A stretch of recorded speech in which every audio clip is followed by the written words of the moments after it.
All right, told you it'd be quick and fast and simple. See what I'm saying? We want to make sure we get everybody's voices heard.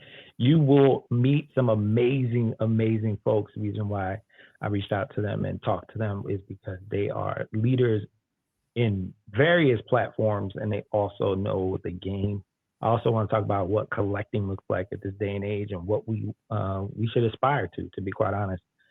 Whether you're selling on Whatnot or eBay or even your own store, what does that look like and how can you diversify the way that we engage our selling and collecting? And then we'll talk about the hard question, which is what's next down the line. So we'll see what's up. I think his mom and sons, they popped out for a second. Their internet might be. But we're going to start this off by having people introduce themselves. So I'll have Mr. November. Would you like to start us off? Definitely, definitely. Can you guys hear me clearly? Perfectly. Yes. Good, good, good, good. I Most of you know me as my whatnot name, Mr. November 38. You're finally putting a face to the name. I like to say that I am a OG collector. Last week I turned level 51. I've been collecting comics since I want to say I was 9. Um, and I've been selling comics since probably the early 90s.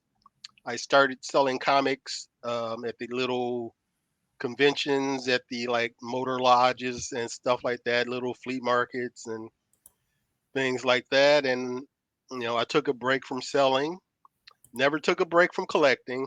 Like I said, I've been collecting for close to 40 plus years. And I've been on Whatnot for about a year, but I've been selling, like I stated, at little small flea markets since like the 90s and on eBay since like 2000. So I'm very well versed in like the eBay side of things. I'm still new to Whatnot, relatively new. Um, so other than that, I'm just glad Gen X invited me on to be able to share my experience. Yeah, one of the reasons why I brought you on is because you're so adamant.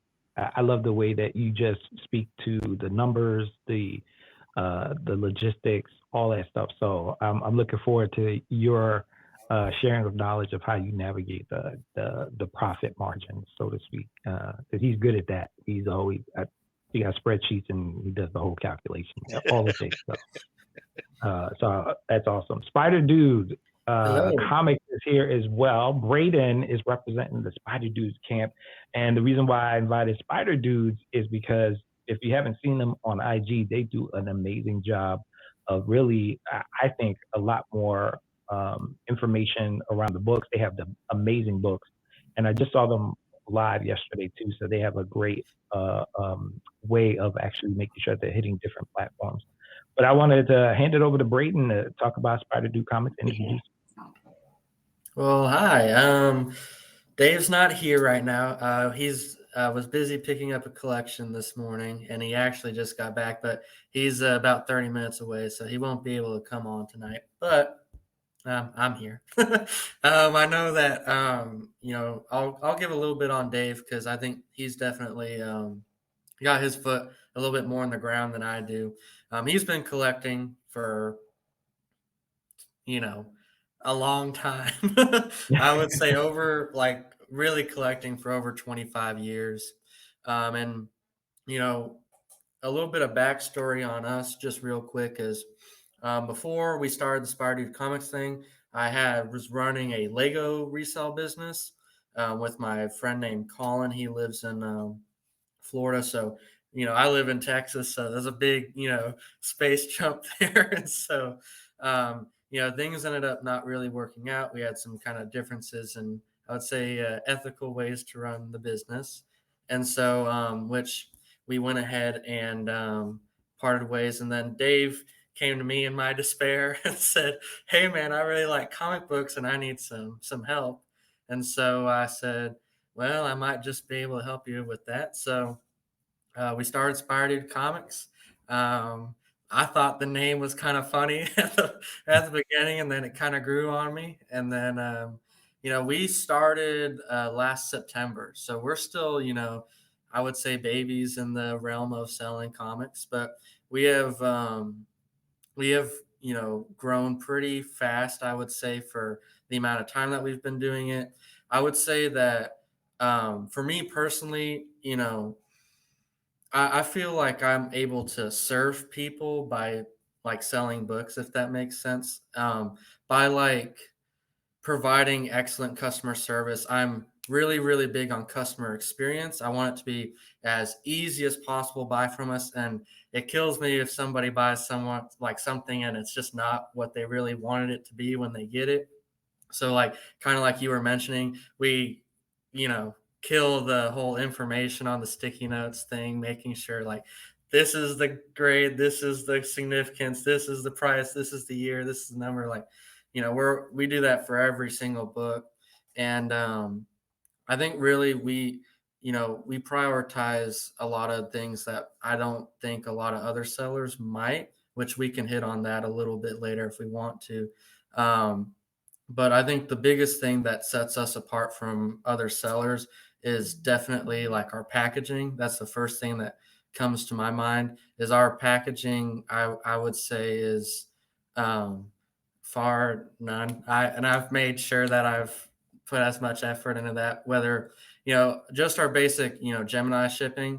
We have custom bubble mailers that we put the Gemini into. We have custom printed thank you notes with people's logos on them, and we put it in the package, stickers, business cards. So we go all out for just even a $5 order. So even though we usually lose money on a $5 order when we pack it like that, we think of it more as a marketing expense rather than we're losing $5. So we prioritize a lot of smaller things so we can have the bigger things.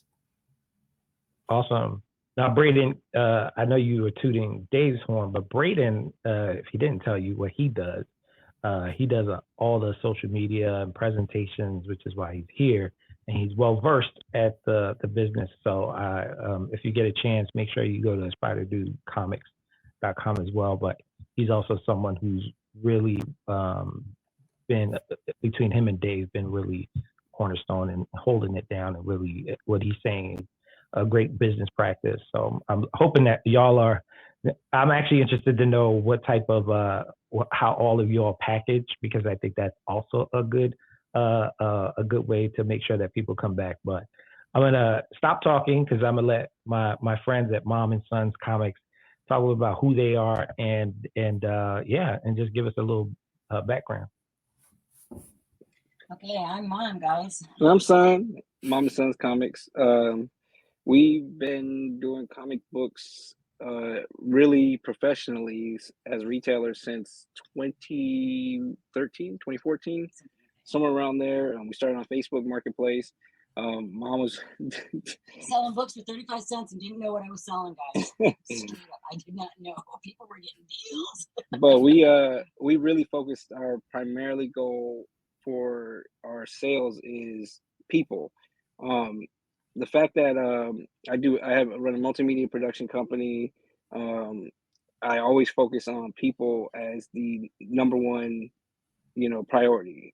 Everything you do is a people business. So our customer service, we deal with everybody personally. Our packaging, we love when we get reviews on, man, could you use less tape? The package was so secure, it took me forever to get into it. People talk about like, you guys must have been in line with some other business prior to this. And I'm like, no, we just want to make sure you guys get the book the way you bought it and the way it left here. And then anytime, if there is an issue, we take it to heart, like literally to heart, and we handle everyone personally. It's not a bot. Like, I'm answering all the messages. Mom's like, did you see that review? And I'm like, oh, let me get on it right quick, and like our main thing, our tagline is always adding value. Mom and Sons Comics is always known for always adding value. If they've ever bought a book from us and FMV was like $20 and it ended up going for like $40 or $50, I'm like, hold on, let me see what other books I got. Let me add something else. Let me add something else to it. Because at the end of the day, the customer experience is the most important thing, especially when you're doing a platform like Whatnot. which is primary where we sell. Even though we have a website, even though we sell on eBay, even though we sell on at cons and stuff, you know, that's our main goal. And we've been doing it for a while. We took a few years off because we ended up making about $24,000 that first year we sold comics, and that helped me launch my media business. And it was just way too much just to let mom try to do it by herself. But then COVID happened, and my friend had passed away, and his wife gave me his collection. I'm like, yo, this is pointing us back to comics, and mom's like, yeah, let's do it. So, and I get to hang out with my mom and do this. Like, it's a family business. My kids are putting the bags and boards together. My wife's grandmother, which is my kid's great grandma, she's sitting there, hey, you got any more of those the plastic and boards for me to put together? So we genuinely all do it at the house. So Cool. Awesome. Yeah, we'll have to do a tutorial on how to who does because everybody does it differently. I know I put extra tape and people get mad at me too, but you know, I try not to wrap it up to the point where we need to get Spider-Man to get in there and unhook. It's crazy. I'd rather have good packaging than what I've gotten before is just basically a bubble mailer or a slab or something like that. So terrible. The first and last situation with that seller. All right, so let's dive deep into best practices, because I think this is the part that I think for some folks, especially sellers, I want you to categorize it in two ways, right? So one head being the seller and the other one collectible. How do you navigate that and also at the same time, stay in line with kind of like the basic function of your business, right? So some of us, the shop is the shop and that's what we're doing. We're trying to sell it, but then you always get that grail that comes past you. And how do you hold on to it, or do you buy it at all? Wait. So just to think about it in those two terms, the seller, and then also the best practices with the seller, and then how about the collectible game? What do you all think about where we are in that arena? So we start off with, we'll start off with Spideydude and then make our way around to Mom and Sons and then Derrick.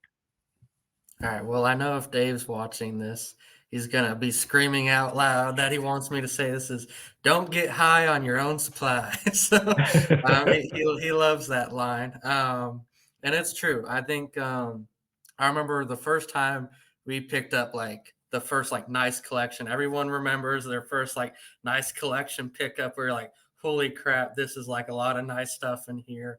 And I remember he was like, I'm gonna keep this, I'm gonna keep this, I'm gonna keep this, I'm gonna keep this. I remember going, no, we have to sell that, we have to get our money back. I think when we pick up collections, and I'm starting with as a seller first, obviously, when we pick up collections, the big thing when it comes to practices is you try to get it at a price to where you're kind of paying for the bigger stuff, sell the bigger stuff, get your money back, and kind of make your money back more, or make real profit off some of the fodder, I guess is how you could say it. And so that's really, what we do is we'll buy collections, sell all the keys, and the keys always go fast because that's what people want. And then you're left with, like us, we have probably around 40,000 comics right now. And so, up until recently, it was all in Dave's house, and it was it was bad. And so we, went ahead and we rented out a space in a warehouse, which is funny story. Power went out today. So I'm actually in one of the offices, and that's why it's so dark where I'm at. So I do apologize for that. Cool. But no, I would say, like I was kind of hinting at earlier, when it comes to practices, I'm real big on ethical and moral standards when it comes to business practices. So I think the best way to explain it is kind of the way you go about your daily operations is extremely important. And like I kind of said when I first started introducing myself, serving others is a big part of it for me. I feel like through selling comics, if you can provide somebody with a service and make their day better, or you give them a deal that they're just that made my day, or maybe you give them a freebie where they're like, oh my God, no one's done that for me in so long. It's just when you hear stuff like that, it makes my day. I know that it's self-fulfilling for me, and I know it makes them happy. And I think that ultimately, like Son was saying, was that, customer experience is probably the most important aspect of running the business, because if the customer's not happy, you know, what's the point? You're here to serve people, you're here to, make everybody happy as best you can. And I think I have real statistical numbers that I can show, because our Shopify store allows us to look at it. We have about a 60% return customer rate. Anybody that's been in this game knows how insane that is. So 60% is pretty damn high. So Mm. I would say that people are pretty happy when they come and buy from us. And the other 40%, I would say they just see something they want, they buy it, and then they just kind of move on. But, we really do retain the people that we work with, because we prioritize building relationships with our customers and making sure that when they do buy stuff, that it goes smoothly. And if something, goes wrong or a mistake is made, because we're not all perfect, that, kind of like exactly like Mom and Sons were saying, take it to heart. It's important when that happens. We don't get a lot of them, but when it does happen, if it's bad, we give them a full refund plus compensation. But, we like to rectify it as much as possible. So from the collector standpoint, and I know I'm going on a little long here, so I'll wrap it up. I know from the collector standpoint, I've only been collecting for a year. I've been collecting as long as I've been in it. So all I can say from that is and from what Dave has told me, because he's, shown me the ropes, obviously, is, collect what you want. Don't buy into the hype of stuff. It's okay to want something that's popular. I don't know about going around and telling people, don't buy into FOMO, don't buy into FOMO, and then telling people you shouldn't buy this because it's popular. I think all that is BS. I think if you genuinely like something, if you really want it and it's not going to break your bank and your kids are going to starve the next day, what's wrong with it? So, I think really, as long as you enjoy it and it's almost calls to you oh my God, I love that so much, I think it's, it's okay to do that. But, don't do stuff because other people tell you to do it. It's okay to think for yourself. So I think when it comes to collecting, I think that's kind of my thing, is just collect what you want. Is that simple? Yep. That's a safe place and a well-worthy place, no matter anybody's opinion. Mom and Sons, any thoughts around that? All books are for sale.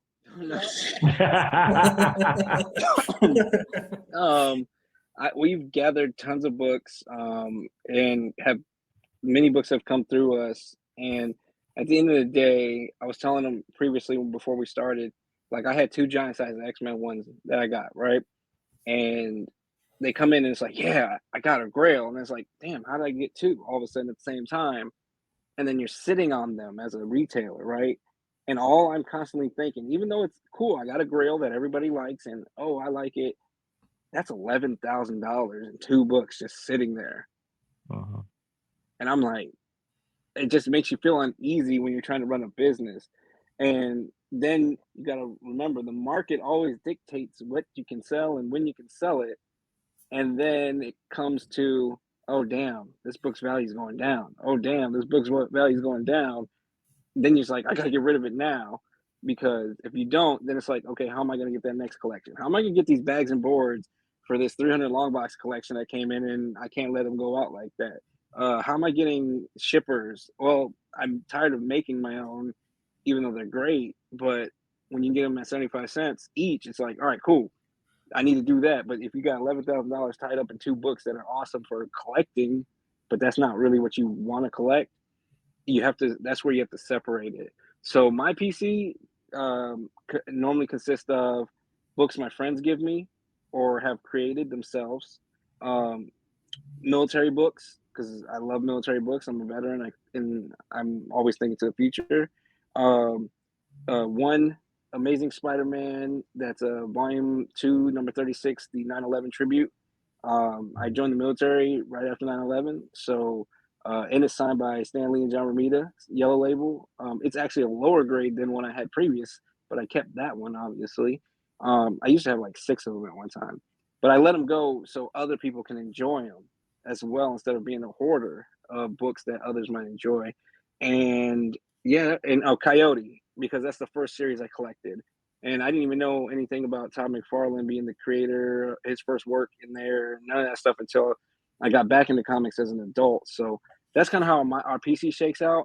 And mom's, she just Sons of Anarchy. Sons of Anarchy and cool covers and Joker. Mom loves the Joker. So it doesn't matter what book, if it's cool Joker on the cover, she collects it. And my wife, now that my wife's first comic wife's gotten more into the business side of it, she's seeing more books come through. She started collecting She-Hulk. My daughter collects Harley Girl, Star Girl, and my son, he's Pokemon and Digimon and all that stuff. So when I buy collections and that stuff's in there, I set it aside for him. So that's kind of how we do when it comes to the collecting side. But as a retailer, everything's for sale. And then even times I'm like, people are like, yo, do you have this or something? I'm like, yeah, it's my PC. I'm like, it's been sitting there. Have I really enjoyed it lately? And then I'm like, all right, I got it for you. But then I put it at a price that if they buy it, I don't feel bad afterwards. You know, I'm not marking it up like $10,000. But if it has like an FMV of like $300, I'm like, all right, if you really want it and to separate me from it, I'm gonna put it up for $350. And that $50 is just pain and suffering because I'm letting it go out of here. But at least I know you're gonna enjoy it, you know.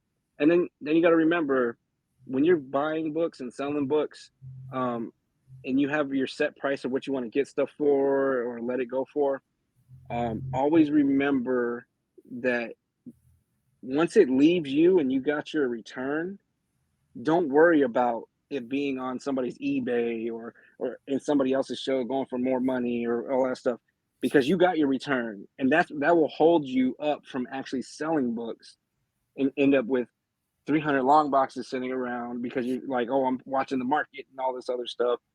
No, if you got a goal in mind, set your goal for what you're trying to get your return. Mine is a 3x. What that means is I'm trying to get a 3-time return on what I invested initially, because the first part covers the initial cost. The second part covers operating costs and securing new stuff. And then that third X is the actual return, you know, where you have money that you made. And at the end of the day, that 3x return or that 3x you're looking for doesn't always have to be monetary, because it could be relationships built. It could be somebody like Spideydude was talking about, a customer. I didn't get the third X on that for value monetary wise, but that customer is going to come back because they got a book that they like.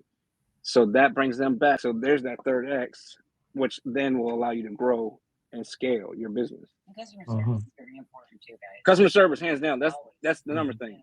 Always people. So yeah, that's about it.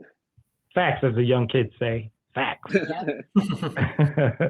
Hey, Mr. November, how about you? What's your take on kind of like the seller versus collectible piece? And is everything out the door for you? Or are you a collector? I am a collector. I still have a lot of books that I collected when I started collecting. Unfortunately, a lot of stuff that I originally came up with, you know, stuff happens, your basement floods, you know, stuff like that. So a lot of that stuff I lost. But until recently, I didn't really care about keys or grails or stuff like that.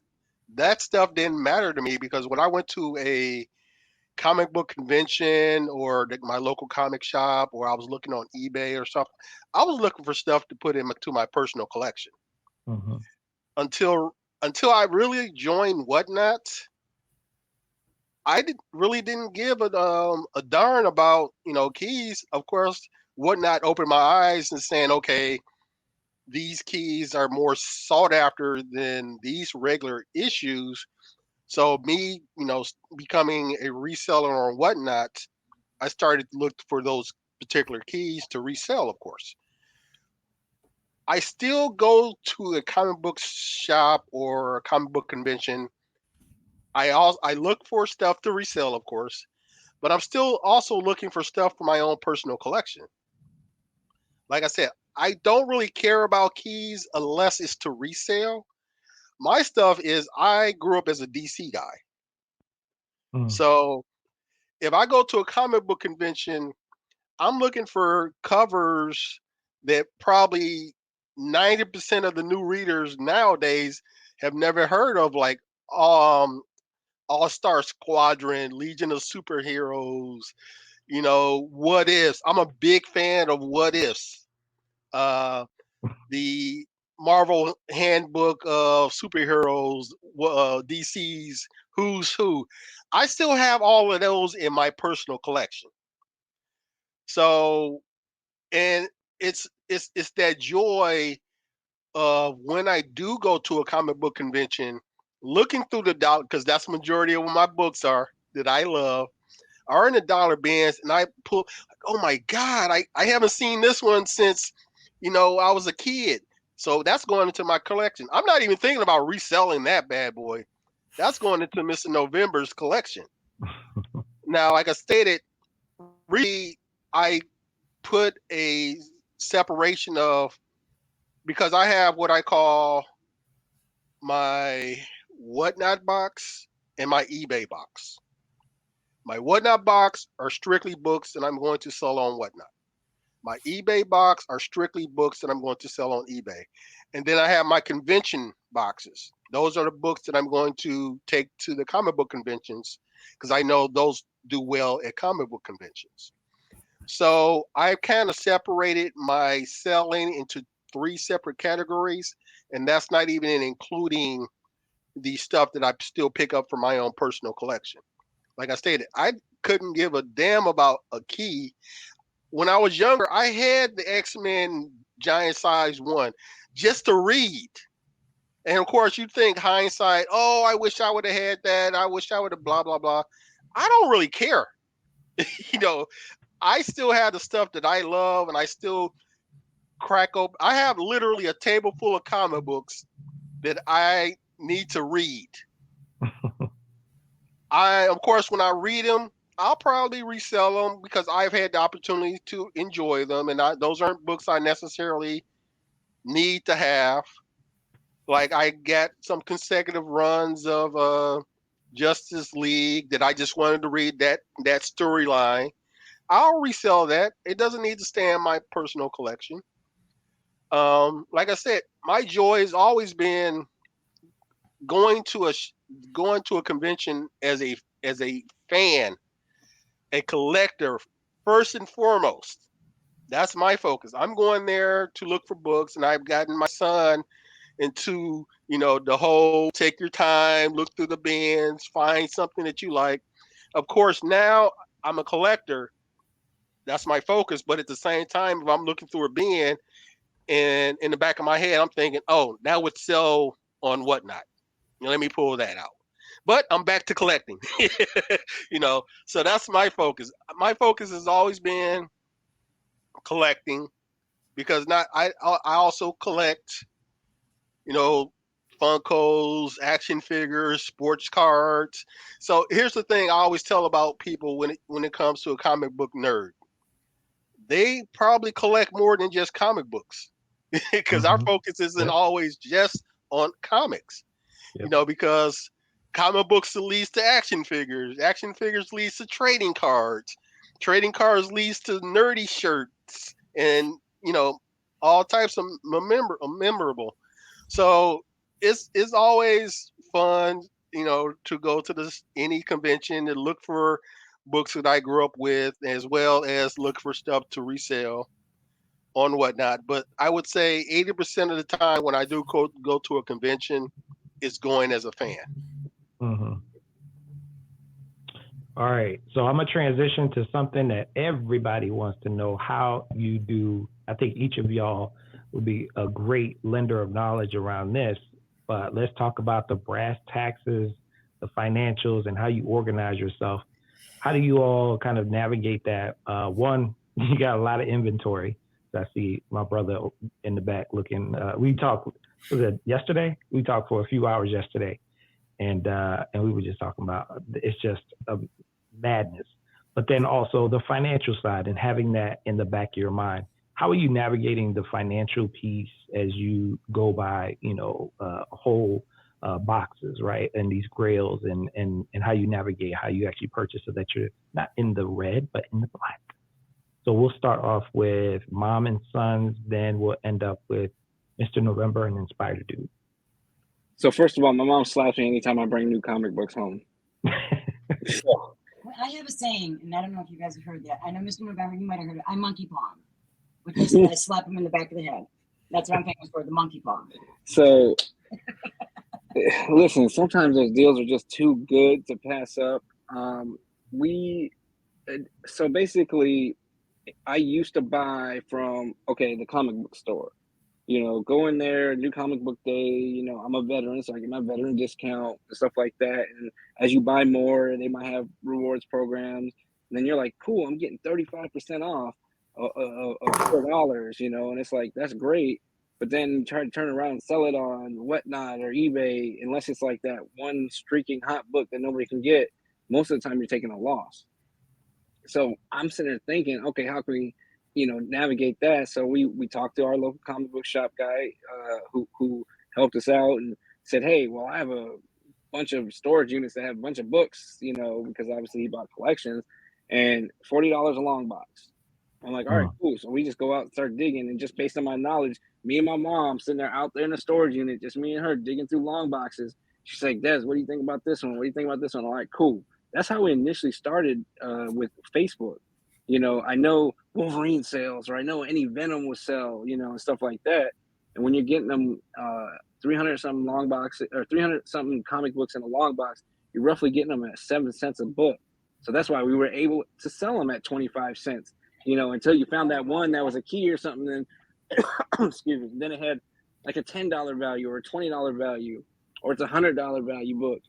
And it goes for 50 cents, and people are just foaming at the mouth, He would call me up. What are you doing? What are you doing? I'm selling comic books. Leave me alone. So we would that's how we started. And then as I started to learn the business more, the most important part is relationships, networking, and that's how we started to be able to get newer books. And then I'm sitting there saying, how do the comic book stores get these brand new books that are $2.99, $3.99, $4.99, and then they can put them on sale and still make profits and still stay around? A lot of them don't, but some do. And then I researched, well, we're an LLC.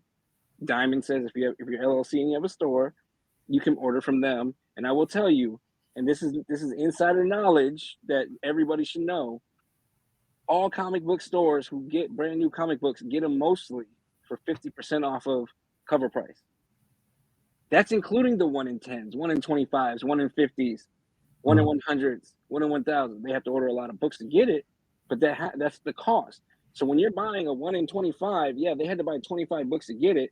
But if all 25 of those books sold, they've made profit. And then that 1 in 25, they put it at $39.99 or $29.99.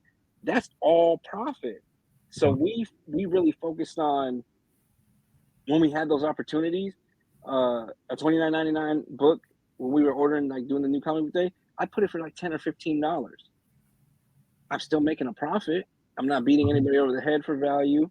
And then you do have to have an EIN with LLC to be accepted for them, because they ask for that information, and a bank account set up, and a reseller's license as well. So that's how I would do that. And then as I was able to rack up a little bit of dough, as some people say, I started really hunting for collections. And I knew when COVID hit, a lot of people would be like, yo, I'm worried about money. I don't know what's going to happen with my job. So a lot of collections started going up for sale. So I was like, oh, you want how much for those boxes? Okay. What if we put them at where, instead of you getting 25 cents a book, what if we did it at 15 cents a book, and I'll buy all of them? And then that worked for a little while. Then I started finding bigger collections, and I'm like, well, that's a lot of stuff. And then I'd be like, out of say 100 boxes, we got to say 25 boxes are dead stock, because they're probably books nobody wants. They've already been picked through and stuff like that. And then we come to a price or an agreement, and then I'd go and buy it. And then I'm like, wow, okay, so I definitely bought this collection, and every comic book in this collection, whether it sells or not, I'm getting it at 3 cents on a dollar.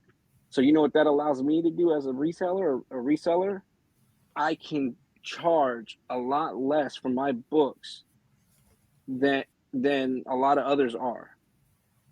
And that's why we always add value. We look at the always adding value, because I'm not trying to undercut people on the market.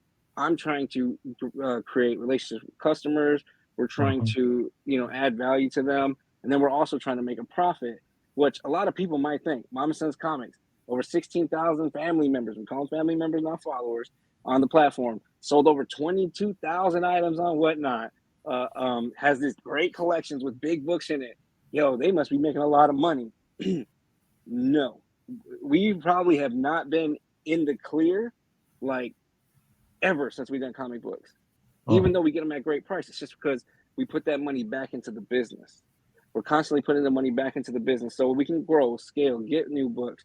And then sometimes you do make those purchases, like I said earlier, that giant size X-Men and stuff like that, where you spend, like, $7,000, that's gonna be a high grade book. If I get that grade and it comes back, man, I'll be able to make $10, $12, $15,000. And boom, market goes down. You send it to CGC, that's a cost associated with it. And then it comes back a lower grade. Now your book that you value at a higher grade is actually worth less than you paid for it. Then you're like, should I crack it open and sell it raw and maybe get more money for it? But then those are ethical things. I'm like, no, that's the grade. That's my bet. And all I got is my integrity and my word. We're going to sell it for what it's at. And I sat on those two books for like 3.5 months. And luckily, the lower grade one I got for a really good price. And I graded it and it came back higher. So it kind of made up for the other book. But I still ended up taking about $200-$300 loss on that type of thing. So in retrospect, when people sell, and Mr. November is probably more aware of this now than he was when he first started on Whatnot. I learned this very early. You can have 10 books you're selling. And out of those 10 books, you can let 9 of them go for a low price or under FMV. But as long as that 10th book, you get that FMV or a little more because it's hot, that covers that loss you're taking on those other 9 books or whatever. And then if you constantly work in that fashion, you won't lose on books. It is the Costco, Walmart, Sam's Club method, But I will tell you, when you take on that method as Spideydude Comics, they're knowing now and finding out, the more books you get, it's nice to be able to say I have 60,000 comic books, but damn, that's 60,000 comic books I have to sell. I got to move those. I got to find people that want these 60,000 comic books. And that's why you'll see people that come into this game as a retailer, a lot of them they'll start out small, they'll grow and get big because they're like, yo, I'm going to get anything and everything I can get. And then all of a sudden, as they're getting more time into this culture and this retail business side, you'll start to see they have less and less inventory because they understand less is more. You go from quantity to quality over time. But when you first start up, let me get those 110 long boxes and get all that quantity because I can sell a book at $1. I'm proud to get that 46 cents off of each book, But then you're like, that's so much more work, so much more time. So then over time, you're like, okay, so we did $100,000 this year. Okay, let's try to be able to do that and scale with less work, with less overhead, and then you constantly chip away at it, and that's what we've been doing over time. And then also you find other methods of acquiring collections that don't cost you through consignment, or working deals with people where you're taking a portion because you have that platform to sell comic books or you have that knowledge. And those are other headaches to deal with within themselves. And it's always a lot easier to buy a collection outright. But always remember, as a business, cash is king. So as long as you have money on hand, it's way better than having a product that might be money tomorrow, because today's money isn't tomorrow's money. Especially when you're working in a field like comic books where somebody can say the wrong thing, a movie cannot do as well. And then all of a sudden, all those Venom books, all those Carnage books, and all of that type of stuff start to crash. The X-Men keep getting put off for so long, so all the key grails of X-Men start to drop, and then all of a sudden you get something like Ninja Funk or Pooh books or something like that. They come on the market and people just love them because they're niche, and they're selling for $50 to $100 or $125, $200, and you're like, yo, why are people not buying these classic good books when I have them, but they have these. You always have to be watching the market, always be aware of what the people are looking for, and try not to spread yourself too thin on the type of inventory you carry. And if you do buy a lot of inventory like Spideydude and ourselves, always know how you can add value and still make your money off of that without taking a loss.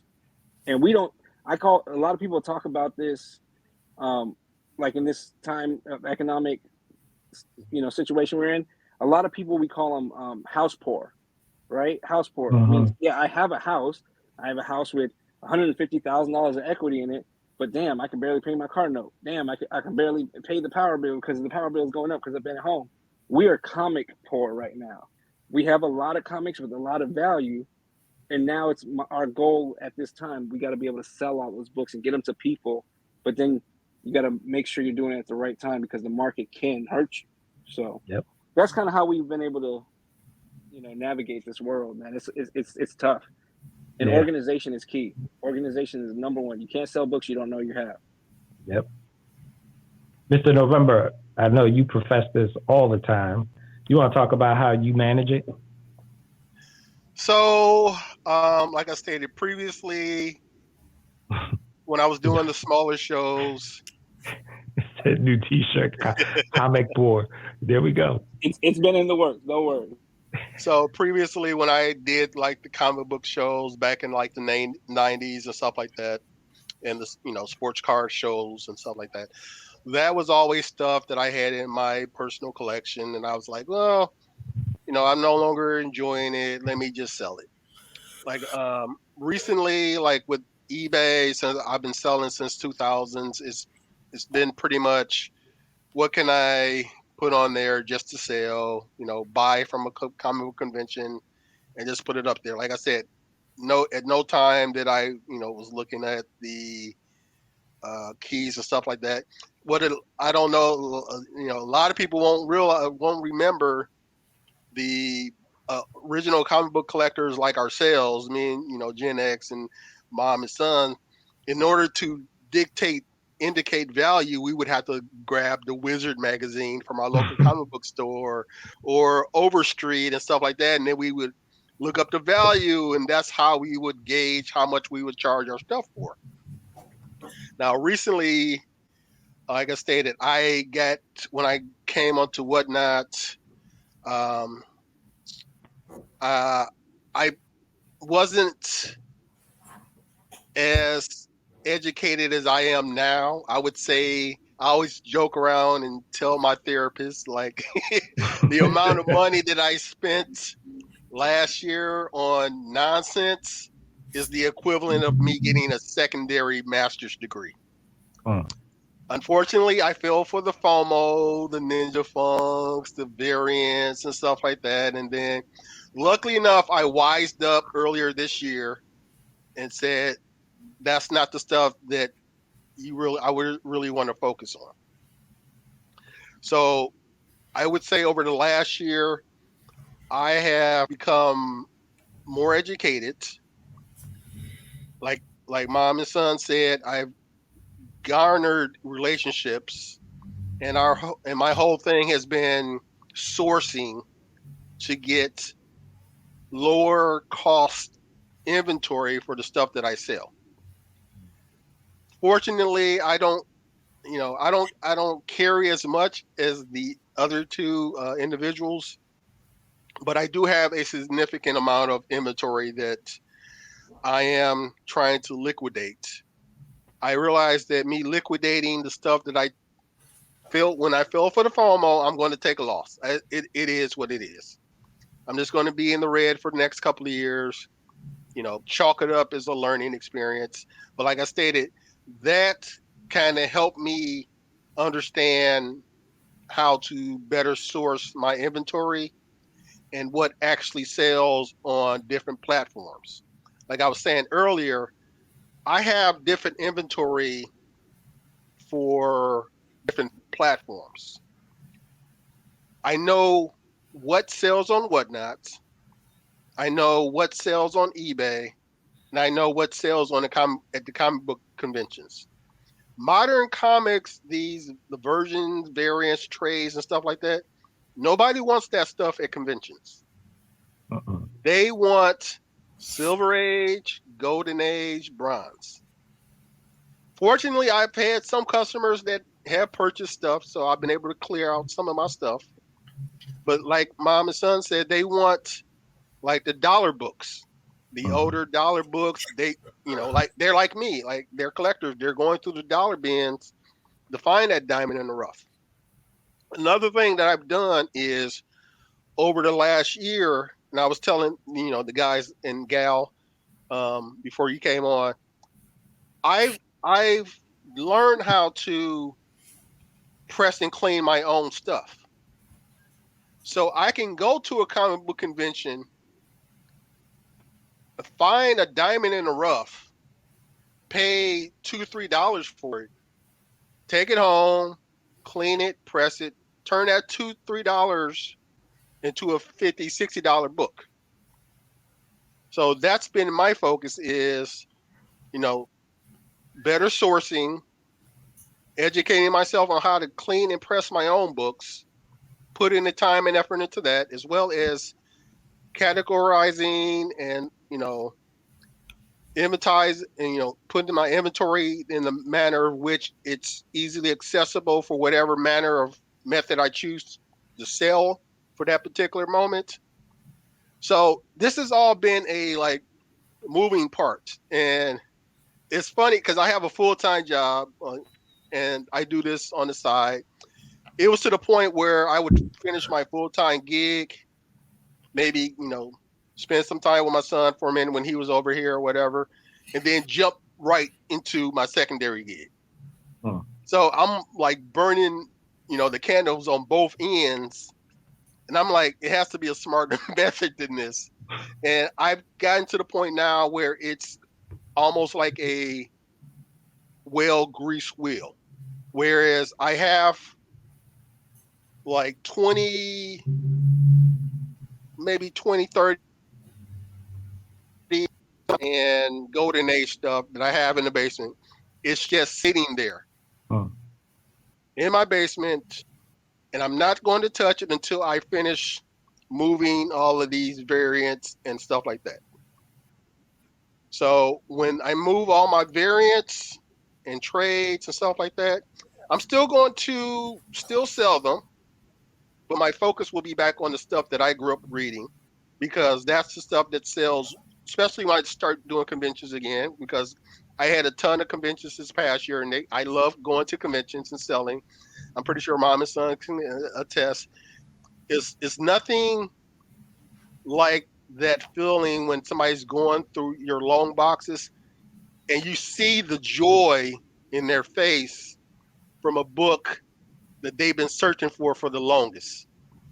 I've had that experience a couple of times, and I also love the feeling of when I see like a father dragging his daughter around through the convention, and I start talking to her. They're like, "Oh, who's your favorite comic book collector? Comic book character and stuff like that." And she'd be like, "Oh, Wonder Woman and Miss Marvel and stuff like that." And I go to my bin like, here's a book. Take it home, enjoy it, read it, because that's a memory that's embedded in their heads. Like, I went to a comic book convention with my dad, and this nice man gave me a comic book, and that maybe starts their journey into nerddom. Who knows? Because I remember the first time my auntie put a book in my hand when I was 9. I believe it was a Flash 300. I think he was battling the Rogue Gallery, and I was just mesmerized. So if I can give that feeling to another child or something, and I don't care how much money I make at a convention, if I leave, like you guys have said, if I leave with the customer happy, joyous, that's more important to me than like if I break even in a convention and I leave with that memory, I'm happy. It was a successful convention for me. Awesome. Spideydude, you're up next. Financial. So, what kind of information are you looking for? Yeah, just your methodology behind it. Like, how do you, like, for example, you just gave an example about purchasing the long boxes or purchasing like a collection, right? How do you first of all, how do you remember what the heck you got and what that looks like? And then how do you manage the profit to loss margin? And how do you navigate that? Well, Dave might not like it, but I'm pretty anal about about percentages and keeping everything on a very tight rope. But we have we've done pretty good so far, so I would say it works. Um, it's been basically we've been in business for about a year and 2 months now. Okay, Mm, we've done about full like honesty. We've done about a little like very little like about to hit it, which is exciting. $100,000 in sales. So for a year and 2 months, I think that's pretty good. mm, And then we've also grown our base quite a bit as well, which has boosted that. So from that, like let's just use $100,000 as a base number. Okay, our profit, like after everything is bought for, reinvested, all this stuff, we're $25,000 in profit right now, and we have mm, 40,000 comics. That's all bought and paid for, and we have a good cash supply on hand. Like Sons was talking about, cash is absolutely king. If something goes sideways tomorrow, you want to have it on hand. And mm, so I think when it comes to buying collections, um, I kind of have a different way about going about it, and people kind of get thrown off a little bit, but it ends up usually being around what other people offer them. From what I've been able to tell, is I basically buy the keys almost exactly what they're worth, right? And I give them the option. I'll say, hey, I'll buy your keys because I already have, plenty of extra stuff, or I'll, buy everything for this price, or I'll buy just everything but the keys for this price. And usually, we'll be around a 10 times, money back on the extra stuff, but we'll usually sell the big books for basically what we bought them for. So mhm, here's the methodology, I guess, that we have adopted in the last kind of 6 months that took us from, you know, we were at like $20,000 to 6 months ago to we really made most of that 100K like in the last few months, which was by doing this, which is we buy bigger books and we set the margins according to those big books, and we sell and we combine order margins to make it an overall positive. So basically, let's say out of $1,000 live sale night, we sold like $300 worth of a big book that we basically bought for $300, but we sold $700 worth of stuff that we paid really next to nothing for. When you kind of break it down, that profit margin still fits in there. Dave mhm, works a full-time job, right now, but because we've done so good, this has been my full-time job for 3 months now, and so I just turned 19 9 days ago, so I'm wow. I'm pretty young compared to you guys, I would assume. I mean, I I'm can't really tell, but I'm just seasoned. I'm not old. I'm seasoned. I think we your all are season. seasoned. No, I Seasoned. would say experienced. You have more experience, but Okay. Dave is 52. Okay, so the thing is there's a big difference in age in our relationship, Mhm, and the other thing is that probably shouldn't talk about this too much, but I think it definitely affects, and it's a meaningful story. Um, Dave and I's daughter were together for 3.5 years. She broke up with me this last September, which was a very big deciding factor into going and getting the warehouse, because obviously it's hard to be in the same person's house. yeah. So it's like that was pretty, soul crushing and stuff. You know how it goes. But Dave and I's relationship, I think is, we're professional enough to continue to work together and kind of keep the personal feelings aside and continue forward, because even though it's a transactional relationship, we're both getting something out of it. It's there's still like I've known him for years now, almost 4 years. So it's like it still feels like we're good friends, so I think that plays a part into, because he works a full-time job and this is my full-time job. Yes, I work on this a significantly larger amount than he does, but ultimately, we're still very collaborative when it comes to like everything. Mr. November was talking about how he presses and cleans books.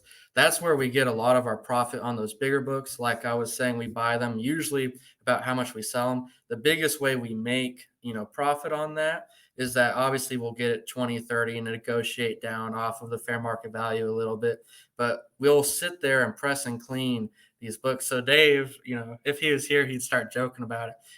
He has 2 presses at his house and they're running all day long, and he's got, all these he's got all these keys. You'll walk into his house and be like yesterday he randomly gave me ASM 39, Wolverine 1. He was giving me Mutants 98, and I'm like, where'd you even get these from? He's like, Braden, they've been in the press pile for 2 months. So it's like you stack all these keys up, and that's how we make a lot of profit on those bigger books, is by upgrading the grade. You can get a little bit more for it. But I would definitely say, percentage wise, I think you were kind of looking for that. So I'll give it out of 100%, right? 50% is personal payment. And we're able to maintain that margin because of the profit margins we have. So that's allowed me to make this a full-time job and be able to justify it to my mom to, spend as much time on it as I do. So it's very incentive based, and so it's like the more money you make the business, the more money you make, which is, a reason to keep doing better. And, 10% usually goes to taxes. Anything that goes over that just, gets paid out of pocket. But then we do 30% reinvestment margin. So if we have $1,000, we're only spending, 300 of it, and we're able to make enough money to where actually it makes more than that $1,000 usually, which is very preferable. So, and then we usually kind of keep around 10% on top of that for packaging supplies, extra unforeseen expenses. A lot of people don't, realize for us, because I was telling y'all earlier, we take a lot of pride in our packaging. Unfortunately, it's extremely expensive to do that sometimes. So, whether it's spending, every 2 weeks, for us, like $130 on Geminis, and you're spending $150 on the packing boards, then you're buying bags and boards, then you're paying for all these things, and then you go and buy custom bubble mailers, you buy stickers, business cards, that stuff adds up really fast. So, people have to, watch out for that. And the big thing that we've been doing recently, which I'll kind of bridge this into more of the practice of where we're focusing at, is sale wise. We finally realized that live sales are kind of the best way to kind of get new customers and stuff, at least for our experience. We are very heavily focused on story claims. So for Instagram, there's these things called Instagram stories. Every single day for about 3.5 months now, I've worked every day for like 4 months straight now. So it's pretty crazy. But every single day we post 90 unique new books up there, which is a decent amount of work to, go through all that. But that is easily our best source of money. And we see a lot of people try to kind of copy us. And then we see they do it for a few days and then they stop. And then they literally will message me being like, why do you guys keep doing this? There's, I don't get any sales from this, blah, blah. Here's the method here. You go on a live sale, you give a good deal on a live sale, you get the buyer hooked, you give them free shipping, you give them the good deal, you hook them on, and you say, hey, I got these story claims over here. It's 90 books a day. If you want to build a stack, almost like a layaway program for like 2 weeks, add a bunch of books here, right? And so they build up, usually, I'm serious, they'll build up stacks to $100, $200. And then it's almost like when you get these people hooked, they buy like twice a month at that price, to where you're getting a decent amount of revenue from consistent buyers on a monthly basis, to where it almost feels like a subscription service. So it's like, it's just building that audience for that particular way of selling, which would bridge me into saying, like, I don't think it particularly matters where you sell. I think it matters where you have that audience at. Because, I've seen people on YouTube selling, I've seen people on Pinterest selling, Facebook Marketplace, Instagram, whatnot, like anywhere you can think of where you can post a picture at. I've seen people selling there. And as long as you can bring an audience there and you can connect with that audience, like Mom and Son was talking about, building that audience, building your brand, showing, like what we were talking about before, showing your face, so people can put a person with the book that they're buying, is so important, because it feels like you're not buying from a robot. It's like you're buying from Dave, you're buying from Braden. We care about you. We want to provide a, secure service for you, that, that we care. And when you get that package in, that I've made such a big deal about, that's when I get people that message me like, did you guys really do all this just for me? Like, I've gotten messages like that. And it's like, it's really heartwarming when they're like, you took the time to go into Photoshop, take my logo, put it on a thing and print it out and stick it in the order. I'm like, I do it for every single order. And I know it takes so much extra time to do that, but it's that personalized touch to every single package that not everyone can just do, because that's a lot of work to do that for every single person, that I've got a system for it now to where it's a lot easier to do it. But, I'll do like 50 at a time and then print them, organize them, put them with the orders. But, it's like that personalized touch means everything to people. And especially if you can build relationships with them, I'll have to stress this part. I love my customers and I think they love us too, but you can't really become too good friends with them. And let me explain. I'll literally give you a great example, okay? And he's not going to sue me because I gave him too much consideration on each end. But basically what happened is this guy built a big stack. It was like a $1,500 order, okay? It had Something's Killing the Children in it, okay? That book was hot when he bought it, okay? And then it dropped to like nothing, which was a part of this, okay? So remember that. There was an ASM 6.0 121 in there. There was a bunch of little books. I mean, we're talking a long box of just books that were run filler, right? He basically got this package in, was so happy, blah, blah. And my point is that I gave him an awesome deal because me and this dude were like friends, right? And we were really good at connecting. And I was giving him deals here. I was giving him freebies here. I gave him so much stuff, right? And I mean, when I kind of look back at it, I probably would have appraised that package that he spent $1,500 on around $2,500. I mean, we're talking an amazing deal, okay?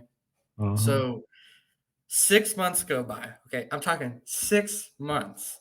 This dude blocked us on everything. We're like, whoa, what happened? And he apparently went to a comic book shop and they were telling him, oh, this isn't worth anywhere near that. And I was like, did he ask for an appraisal? Because of course they're not going to tell him what it's worth. They're going to sit there and tell him, oh, I'll pay that much for it. But I'm not going to, give you $1,500 for it. So he's sitting there emailing us saying he's going to sue us for this, and this.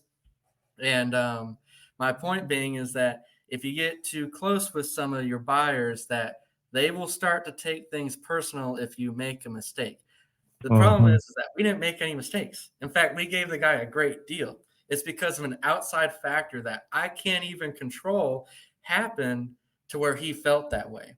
And you can't put yourself in that position.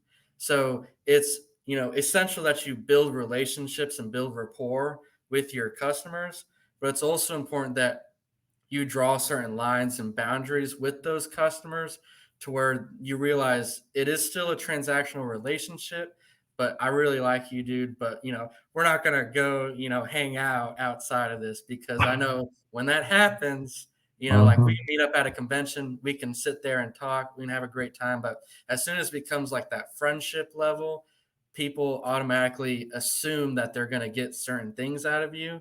And then once you give somebody an inch, and that's just how it is, they'll take a mile. And because I give a lot of inches, we have a lot of people that take a lot of miles on us. So we're still new, we're still learning the ropes and stuff when it comes to that, but we've definitely learned our experiences the hard way. Like that example was extreme, with someone threatening to sue you for X amount of money and they're Mhm. getting lawyers involved. And then all of a sudden you kind of get serious about it. And then you realize, I'm a college student. I'm taking business law right now. I'm just going for a business degree, but it's one of the classes you take.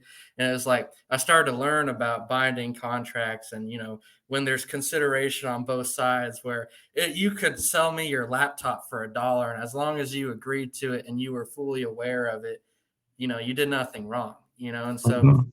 you start to learn things like that.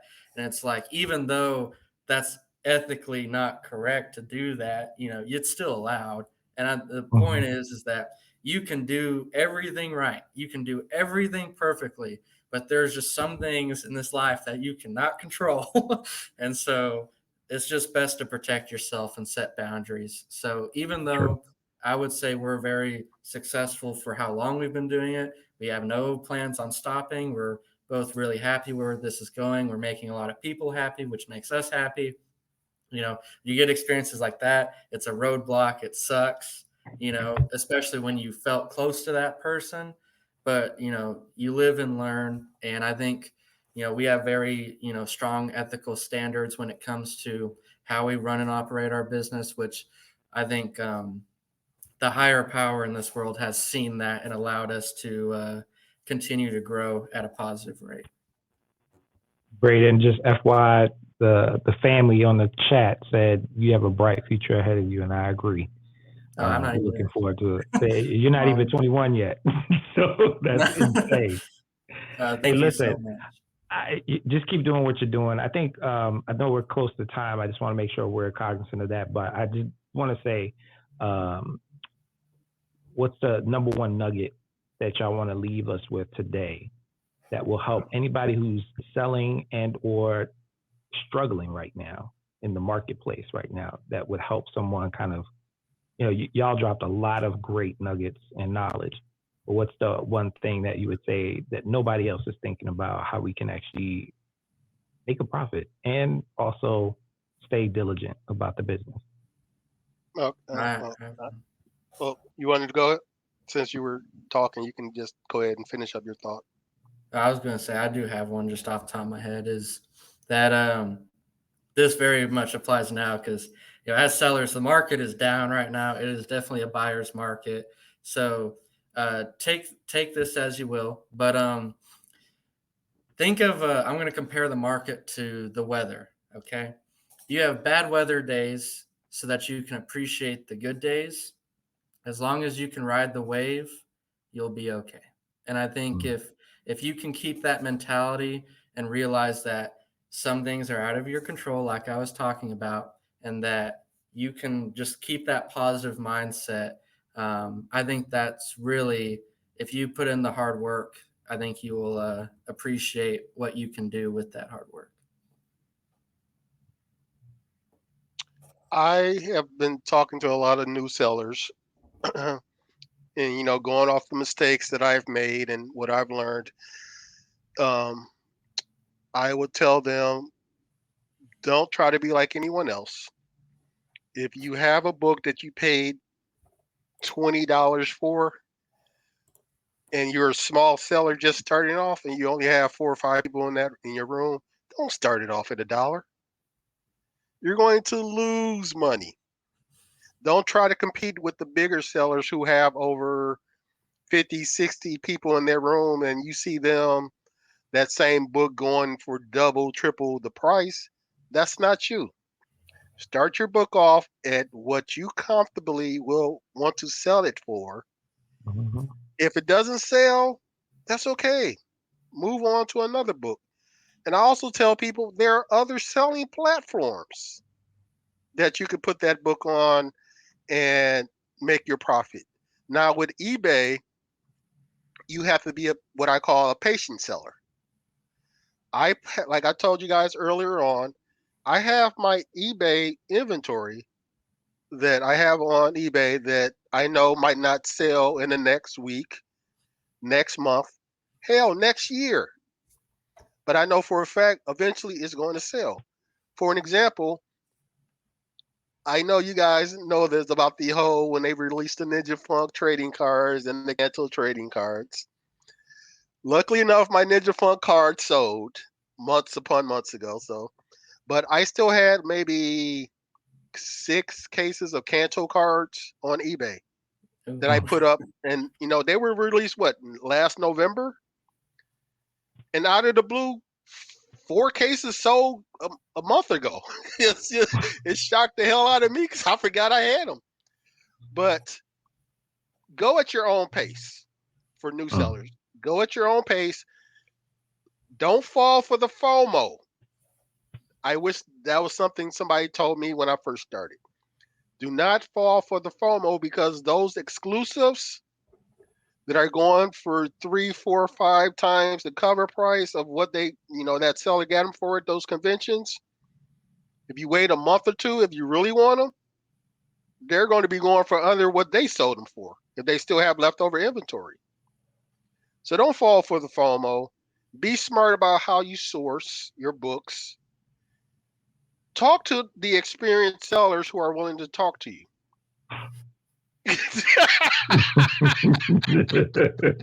Trying to keep a straight face here, man.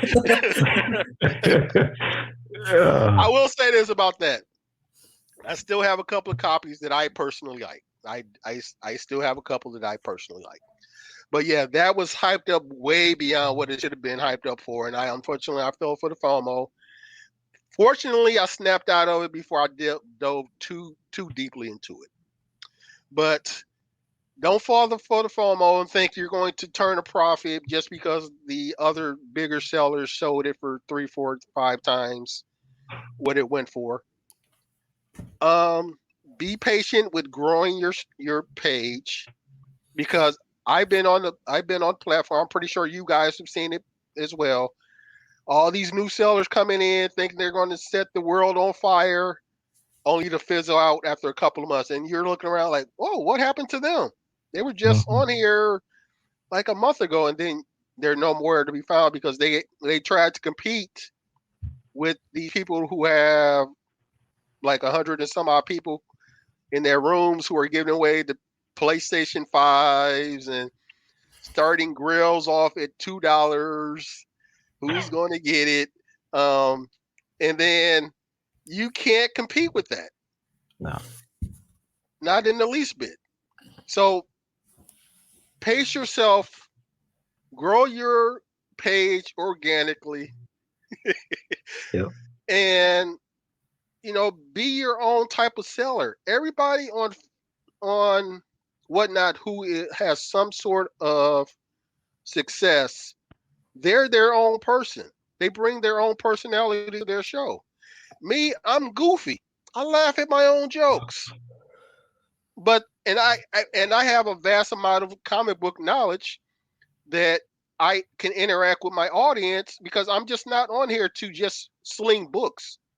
I'm up here to talk comic book, all things comic book. Hey, who was your favorite all-star? Blah, blah, blah. I still have the, encyclopedias and stuff like that. I enjoy the interaction with the crowd. It's not about, I know you guys have said this too, it's not always about selling. Yep. It's about interacting with your community. Yep. So for the smaller sellers, learn how to source your books. Don't try to keep up with the big boys. If you have a book that you want to sell, price it at a fair market value, whereas you're going to make a little bit of profit on it. That way you're not going to get burnt out after a month or two and be like, "Oh, Whatnot's not for me." It's not for everybody. Right. So just take your time and learn as you go along, and reach out to more experienced sellers who are willing to talk to you, because there are a ton of us on there who have gone through trials and tribulations, and we have a ton of knowledge to share. Yep. And we're open to share it. That's the part people don't understand. Like, it's not just, we're trying to keep the knowledge. We're actually trying to help, especially small sellers that make some big, big mistakes. And unfortunately, we had to go through that. So, Mom and Sons, what's your nugget? What would be one thing you would share? That I would share? Mm-hmm. I don't know. I like my shots. What'd she say? She said she likes her shots. Oh, okay. I would say educate yourself and practice what you preach. What I mean by educate yourself, man, I tell you, probably more people that I've sold books to, they've read more comic books than I have. They probably know more keys than I know, because I told you the type of stuff I collect. But I will tell you, as you're cataloging books, putting books into your stuff, you're learning the keys, you're learning these appearances. Excuse me. I used to be like, how do these people know what book's a key? And how do you know this? And as I've done it so many times, I'm like, oh yeah, that's a key. Oh yeah, that's a key. Oh yeah, that's a good book. That's a big book right there. Or you start identifying the artists that are on books. Like, I still don't know a lot of the classic artists that have done books, but I can tell you a lot of the newer books, like, the Perillo, Hughes, Del Autos, because those are the artwork I like on some of the books. Yep. And when I say practice what you preach, I'm saying if you want to have good buyers, be a good seller. If you want to have a good community, be a good community leader, I guess, if that's what you're saying, you want to call it. There's a ton of apps. Find people like myself and Mom. I will stop selling in a show to show people how to catalog books in CLZ and bring it up on my screen. I will stop. My wife would be like, oh, how'd you do in your show? Oh, I did about $100 or so. But you were on for 6 hours. I'm like, yeah, I know. I was telling them how they can catalog their books in CSV and export them to a CSV file, and how to convert that and use the CSV file to do this. And I say I do that so much that I feel people actually genuinely understand that I understand what I'm doing. They learn from it, and there are questions that they ask that I'm like, oh, I didn't think about that, and then it'll trigger something in my head that I should be thinking about.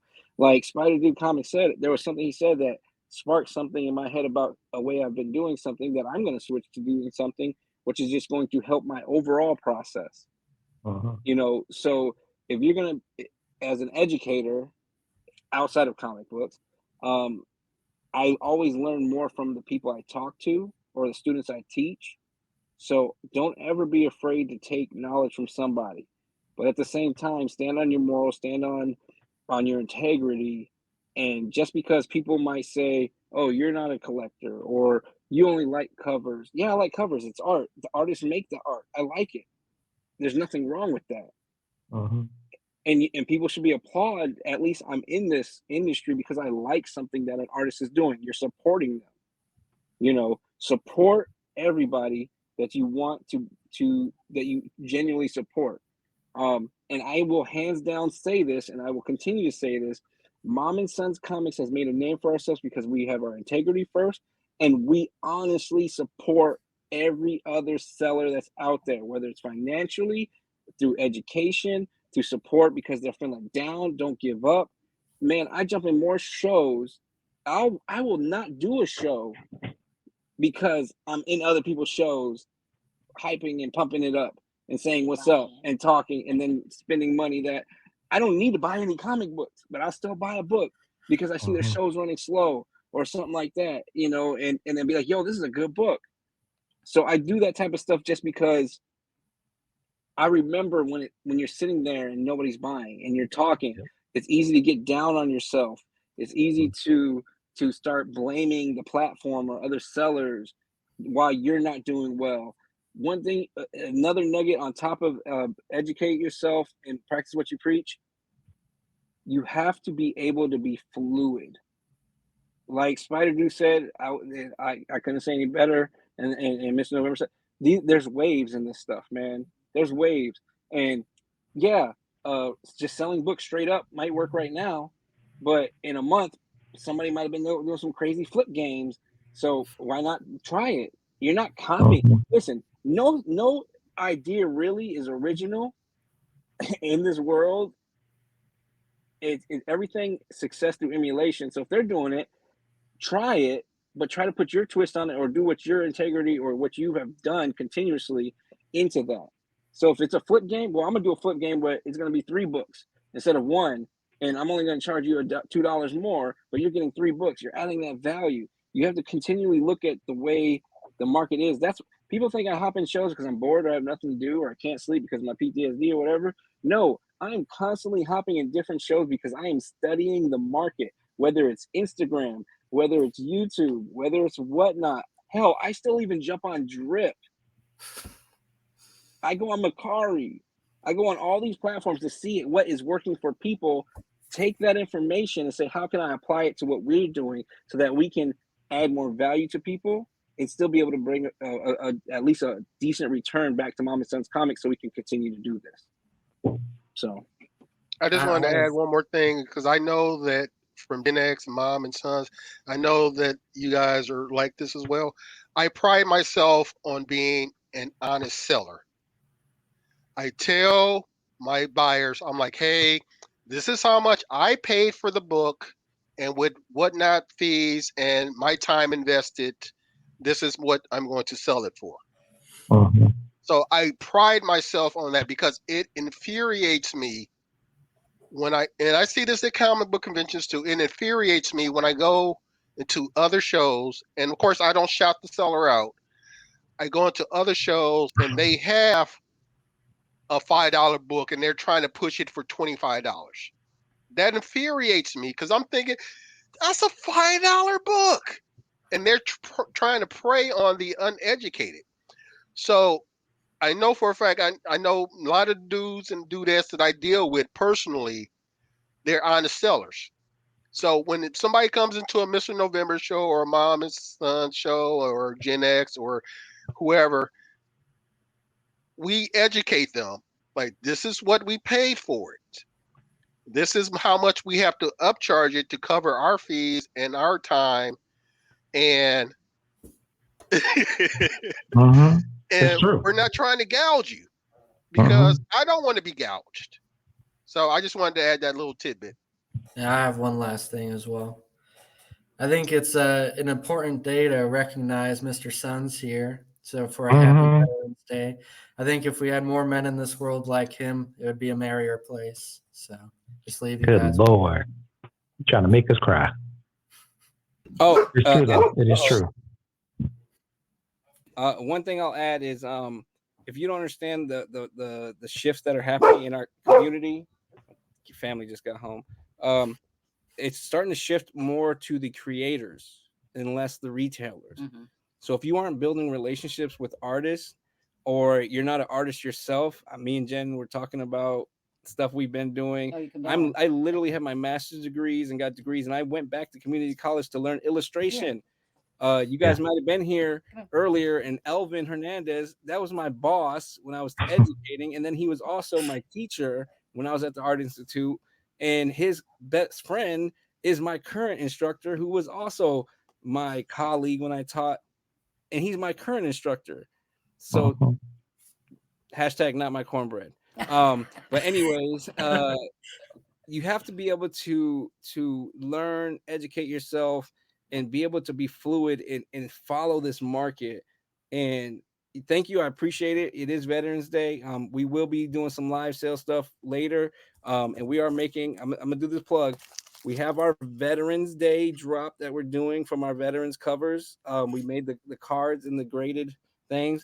What we're doing differently, if you are a veteran or you know somebody that's a veteran, you do pick one up, whether it's here or on our Whatnot stream today or tomorrow, we're personalizing them if you want it. Yeah. Because we make these in-house. Yep. I still have mine that I bought from you guys last year. We make our stickers in-house. We make prints in-house. We do all this stuff gorgeous to keep our bottom line down so that we can continue to add value to the customer, to the consumer, and to the comic community and Mom and Son's comic family. Yep. Whether you buy from us or don't buy from us, as long as you support us, you're a part of our family. Yep. That's the hands down, period. Come up to us at a con, say what's up. If it's a local con, you'll see my kids. They'll be in cosplay. My kids are actual comic book creators. with the Adventures of Mom and Sons Comics comic strip. I'm working on my comic book right now. I know Gen X is working on his comics. So remember, keep a tone to this, because mark my words, a lot of stuff I say somehow comes true. If you're not a creator, get with creators. If you're not, if you are an artist or you are a storyteller, start creating stories so that you can start getting out there, because it is very important to become a person that holds your own IP to be able to do stuff.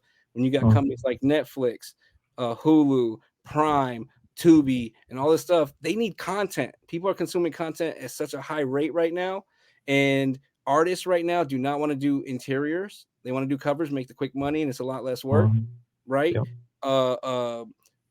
So in the stories and comics books have been lacking. So I've been told by a lot of seasoned comic book readers and philanthropists on the comic book streams. So if you think that, start writing your own comic book. And then you're adding, you can't just complain about a problem without thinking or trying to create a solution. So always think about that. It's proactive mindset. Yep. Well, listen, well, yes, I want to affirm a couple of things. One is brothers, I should say brothers, I'm so glad that we met, that we connected, and that you, and sister, my bad, mom.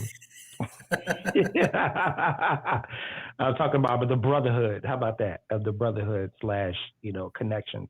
One of the things that I will say that the platform allotted us and whatnot was to be able to connect as human beings. And whether or not you stick with the platform, it's up to you. But at the end of the day, we've established relationships, right?